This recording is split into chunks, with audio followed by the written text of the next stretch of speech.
Protest हुआ है freedom park में। आवाम जानना चाहती है कि ये जो 5 डिमांड्स को लेकर आपने जिस तरह से यहाँ पर बड़े पैमाने में प्रोटेस्ट किया है, तो आवाम को बताइए कि इसका आइंदा दिनों में क्या होगा।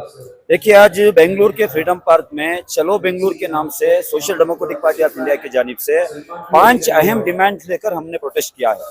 तो यहाँ पर एक्स सीएम धर्म सिंह के बेटे अजय सिंह भी आए थे, आकर 2 उर्दू में शायरी भी मार के गए हैं उन्होंने। लेकिन हमें भरोसा है ये जो हमारे डिमांड्स हैं ये एक कम्युनिटी के डिमांड्स नहीं है। एससी, एसटी, माइनॉरिटी, ओबीसी, खास करके अहिंदा कम्युनिटी के हुकूक के लिए हमने ये आवाज उठाई है। तो हुकूमत से हम ये मुतालबा कर रहे हैं जल्द से जल्द इसके ऊपर कोई एक्शन पे आए। अगर ये बार भी कोई चॉकलेट, बिस्किट, कैडबरी देती है तो social democratic party of India आज के इस एहतजाज के मैदान से एक कालफार भी दी है।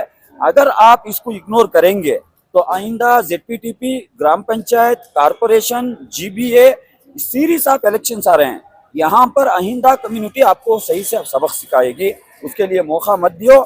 जो भी हमारे मुतालबे हैं ये हमारे कॉन्स्टिट्यूशनल राइट्स हैं और आपके वादे हैं। ये आप जो हुकूमत में आने से पहले जो वादे किए थे वो वादों को याद दिलाने का काम कर रहे हैं एसडीपी। तो इसको आप भरपूर इसके बारे में कुछ डिसीजंस लेना ही है। तो हमें उम्मीद है गवर्नमेंट इसके बारे में सही फिक्र कर कोई डिसीजंस लेगी। क्योंकि कर्नाटका का असेंबली में भी जो सेशन चलने कर है तो इसको मद्देनजर रखते हुए आज बेंगलुरु चलो नाम में कर्नाटका स्टेट कमेटी एसडीपी का जानिब से ये एहतजाज मुनक्किद किया गया। 5 मेन डिमांड हम लोग आज रखे हैं। तो उसमें नंबर 1 क्या है, मधुसूदन नायक जो रिपोर्ट है, कैश सेंसस बोलते हैं, ऑलरेडी जो 450 करोड़ खर्चा करके रिपोर्ट बनाया हुआ है। तो ये रिपोर्ट को सिद्धरामैया जो रिजिग्नेशन देने से पहले एक दिन पहले 27 मई को एक्सेप्ट भी किया, रिसीव किया। यानी इसको हुकूमत एक्सेप्ट करना है और आम करना है और इसका ऊपर डिबेट होना है और उसके बाद इसका जितने भी रिकमेंडेशन है इम्प्लीमेंट होना है। ये नंबर 1 है। नंबर 2, जो मुसलमानों का जो 2B रिजर्वेशन था, ये 2B रिजर्वेशन बीजेपी ने जो खारिज कर दिया था। तो ये कांग्रेस हुकूमत ने वादा किया था कि हम लोग हुकूमत में आए तो हम लोग उसी दिन इसको लागू करेंगे। तो ये रेस्टोर करना है और 8% को 2B रिजर्वेशन को जो अपग्रेड करना है। ये हमारा दूसरी रिक्वेस्ट है। तीसरी रिक्वेस्ट, जो कांग्रेस पार्टी ने लोकसभा इलेक्शन से पहले जो न्याय पत्र जो मैनिफेस्टो दिया था, ये मैनिफेस्टो में एक वादा किया था इक्वल अपॉर्चुनिटी कमीशन बनाएंगे ऑल इंडिया लेवल में। हम मुतालबा करते हैं, अभी तो सेंट्रल में आपको हुकूमत नहीं है, कांग्रेस हुकूमत है कर्नाटक में। पहले कर्नाटक में आप इक्वल अपॉर्चुनिटी कमीशन लागू करो। ये हमारा तीसरा डिमांड है। 4th डिमांड ये है हमारा, आजकल क्या हो गया, गवर्नमेंट सबको प्राइवेट कर रहा है, एयरपोर्ट को प्राइवेट कर रहा है, रेलवे को प्राइवेट कर रहा है। जॉब्स जो है गवर्नमेंट पे कम होता जा रहा है प्राइवेट में। तो सोशल जस्टिस अगर देना है तो प्राइवेट सेक्टर में रिजर्वेशन लागू करना है, मिनिमम एक 40%। इसके लिए एक कानून बनाना चाहिए, एक लॉ बनाना चाहिए। ये भी हमारा डिमांड है। 5th और इम्पोर्टेंट डिमांड ये है, आप तमाम लोग जानते हैं अभी हाल ही में हुकूमत कर्नाटका जो टीचर्स रिक्रूटमेंट में 15,000 टीचर्स रिक्रूटमेंट का गैजेट नोटिफिकेशन जारी किया गया। तो इसमें उर्दू मीडियम स्कूल का एक भी टीचर इंक्लूड नहीं है, एक्सक्लूड किया गया। ये जो 1 करोड़ जो मुसलमान हैं कर्नाटक में, इनका ऊपर जो नाइंसाफी हुआ है, जितने भी एस्पिरेंट है, जो करीब बताया जाता है कि बहुत सारे उर्दू स्कूल में टीचर्स नहीं है या डेपुटेशन है, ये जो नाइंसाफी हुआ है उसको करेक्शन करके इमीडिएटली उर्दू मीडियम स्कूल का टीचर्स का रिक्रूटमेंट का एक नोटिफिकेशन जारी करना चाहिए। ये 5 अहम मुद्दा है। ये अहम मुद्दा को हम लोग डिमांड किए हैं। अभी आप देखे हैं जो गवर्नमेंट का रिप्रेजेंटेटिव का सीएम दिल्ली को है, अजय सिंह साहब जो minister for minor irrigation ITBT को आकर हमारा रिक्वेस्ट लिए, हमारा डिमांड लिए। सीएम के साथ इसका ऊपर डिस्कशन करेंगे, वो बोले हैं और सीएम का एक मीटिंग का भी वादा किए हैं। हम लोग इसमें सेटिस्फाइड नहीं है।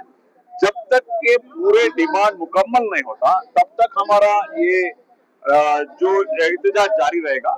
आइंदा दिनों में हमें डिस्ट्रिक्ट लेवल में आइंदा समावेश करेंगे और अप टू विलेज लेवल तक इस मुद्दा और इस नाइंसाफी को हम लोग लेके जाएंगे आवाम तक। बार मांग के लेना पड़ रहा है। तो इसका फेल्यूर जो है हमारे माइनॉरिटी का जो रिप्रेजेंटेटिव्स है उनका फेल्यूर है। फॉर एग्जांपल अभी अजय सिंह साहब आके गए, अजय सिंह साहब का जो कॉन्स्टिट्यूंसी में जो माइनॉरिटीज जो होते हैं अराउंड 70,000 वोटर्स है, अराउंड 30% वोटर्स। अभी जॉर्ज देखिए, जॉर्ज का कॉन्स्टिट्यूंसी में करीब करीब 2 लाख का ऊपर माइनॉरिटीज है। भैरती सुरेश है, भैरती सुरेश मिनिस्टर है, उधर जो माइनॉरिटी का जो पॉपुलेशन है करीब करीब 80 पर 5,000 है। यानी कि हर कॉन्स्टिट्यूंसी में माइनॉरिटी का वोट है। इनको माइनॉरिटी का वोट नहीं चाहिए, वो वोट चाहिए मगर वो माइनॉरिटी का काम नहीं करेंगे। अगर ऐसा ही रहेंगे, जितने भी ये जो मिनिस्टर बन के माइनॉरिटी का वोट लेकर घूम रहा है ना, हर जगह एसडीपी अपना कैंडिडेट डालने वाला है और इनको हम लोग सबक सिखाएंगे। एक अल्टरनेटिव होकर एसडीपी ऊपर में आया है। फ्यूचर 2028 इलेक्शन एसडीपी का। हुकूमत के लिए मस्जिदों से भी ऐलान कि इस हुकूमत के लिए वोट करें, क्या उनकी जिम्मेदारी? नहीं, मुझे बहुत अफसोस होता है। देखो इलेक्शन का टाइम में ये मुत्तहिदा महाज और बहुत सारे महाजे निकलते हैं, कांग्रेस को वोट करो, कांग्रेस को वोट करो। उसके बाद जो कांग्रेस हुकूमत आने के बाद टाइम टू टाइम जो अकाउंटेबल करना, टाइम टू टाइम इसको आवाज करना, ये लोग चुप हो जाते हैं। उलमा बयान करते हैं, सब लोग बयान करते हैं कांग्रेस को वोट डालो, मुत्तफिक हो, मुत्तहिद हो, मगर ये जो नाइंसाफी होता है वो नाइंसाफी का खिलाफ कुछ अकाउंटेबल करना, कुछ एहतसाब करना, कुछ पूछना, ये तो बिल्कुल नहीं करेंगे। तो ये क्या है, इसलिए ये जो पॉलिटिकल पार्टीज क्या समझे हैं, माइनॉरिटी वोट है टेकन इनटू ग्रांटेड समझे हैं, तो इसलिए हमारा मुद्दा सॉल्व होने वाला है। मगर ये बार ऐसा होने नहीं देंगे क्योंकि हमारे सामने बहुत सारे इलेक्शन है। जीबी इलेक्शन है, ZPPTP इलेक्शन है, पंचायत इलेक्शन है, अर्बन लोकल बॉडी इलेक्शन है। ये तमाम इलेक्शंस में एसडीपी का मुद्दा, ये तमाम चीजें। सबसे पहले ये मांग है कि मधुसूदन नायक कमेटी का जो रिपोर्ट उन्होंने सरकार को पेश किया है, रियासती सरकार को, उसे फौरन जारी करना और एक्सेप्ट करने के लिए हमारा डिमांड, एसडीपी डिमांड कर रही है। मैं रियासती हुकूमत के सामने हमारा सबके कौम का डिमांड है, ये बात मैं रख रहा हूँ। और क्या क्या डिमांड है? देखिए, दूसरा डिमांड ये है कि इक्वल अपॉर्चुनिटीज कमीशन ये कायम किया जाए। देखिए, इक्वल अपॉर्चुनिटीज कमीशन जो है वो उसका काम ये होता है कि वो सारे जितने भी लोग हैं उन सबको इंसाफ हो रहा है क्या हुकूमत से, हुकूमत के स्कीम्स में और बजट के अलोकेशंस में, और जहाँ जहाँ जिसको जो जो हक मिल रहा है उन सारे हकूक को गारंटी करने के लिए इक्वल अपॉर्चुनिटीज कमीशन होना चाहिए। इसे 1947 से हमारी जमीयत उलमा हिंद डिमांड कर रही है, आल इंडिया मुस्लिम मसला बोर्ड डिमांड कर रहा है, बहुत सारे तंजीमें इसका डिमांड कर रही है। इसलिए किसी के साथ नाइंसाफी नहीं होगी और सिर्फ एक समुदाय को, एक ग्रुप को इंसाफ नहीं होगा, बल्कि सारे लोगों को इससे इंसाफ होगा। इक्वल अपॉर्चुनिटीज कमीशन ये हमें आजादी जब मिली 1947 से, तब से सबका डिमांड है, खुसूसन हमारा डिमांड है। और वो श्री मनमोहन सिंह कमेटी, मनमोहन सिंह जब हुकूमत में थे, उन्होंने इक्वल अपॉर्चुनिटीज कमीशन बनाने के लिए पूरा मसौदा तैयार कर लिया और पार्लियामेंट में पेश किया। जब बीजेपी और आरएसएस की डिमांड की वजह से उसको वापस लेना पड़ा, वापस ले लिया।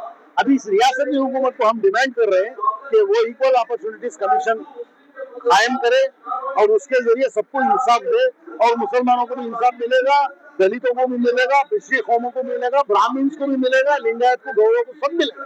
अच्छा, ये 15,000 टीचर की नोटिफिकेशन जारी हुई है, उसके अंदर उर्दू का नामोनिशान है, तो क्या कहेंगे? देखिए, मैं समझता हूँ कि रियासती हुकूमत और हमारे एजुकेशन मिनिस्टर बहुत अक्लमंद हैं और समझते हैं बात। देखिए, सारी रियासत में तकरीबन 5,500 उर्दू स्कूल थे, बाद में घटते घटते वो 4,300 हो गए। अब 4,300 में भी तकरीबन 150 स्कूल हमें इत्तला मिली है कि बंद होने के कगार पे हैं।